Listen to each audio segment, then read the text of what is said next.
binabanggit nila na isa sa mga dahilan ng pagharang sa contingent ng Interfaith Humanitarian Mission, no, particular yung mga kabayan lang at iba pa mga leader ng simbahan, na delikado raw sa mismong Marawi. No?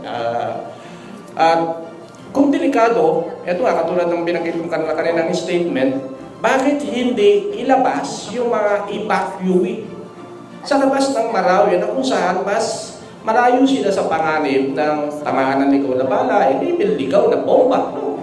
Ganun na, no? At minsan, nakakakamot lang ng ulo.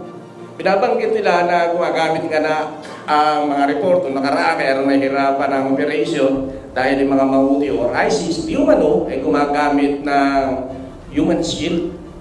Ang pagpapanatili kaya na evacuation center sa loob mismo ng Kapitolyo, kasama o katabi ang kampo o kahibilo ang mga military man o PNP, hindi ba parang nag-aanyong human shield din sila?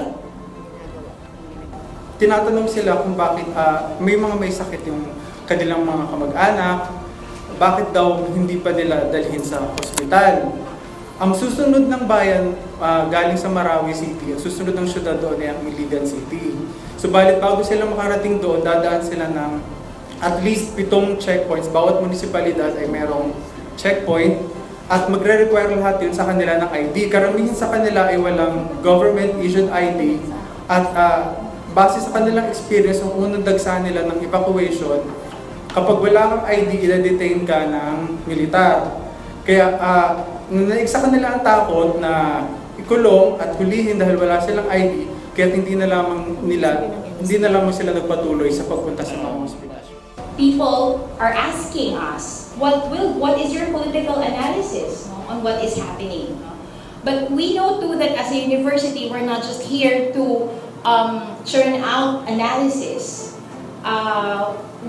At this point, we want to hold on to the power of observation. So we encourage our students, our researchers, our unionists to go there and gather data from the ground.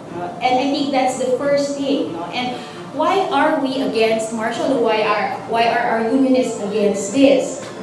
I think it comes from basically what we've learned about martial law in history, and also what we have observed about martial law, how it's being conducted right now in Mindanao. Wala pa namang nangyayaring, hindi pa nasusugpo ang mga terorista na sinabi na kapag nagpadala ka ng tropang militar dyan, sinamahan mo pa ng mga Amerikano, masusugpo yan. Wala pa po. So, sa tingin namin, at naniniwala kami, at meron naman ng tradisyon yung UP, na sa palagay namin, kung tayo magsasama-sama, mga ordinaryong tao na mayroong sapat na lakas at talino at resources, no, na makapunta sa Mindanao at magkalap ng datos, magkalap ano ba yung mga pangangailangan ng mga tao, especially in the age of post-truth and fake news, baka naman we can make a difference kahit sa, say for example, 20 families or, and then we can forge solidarities. Mga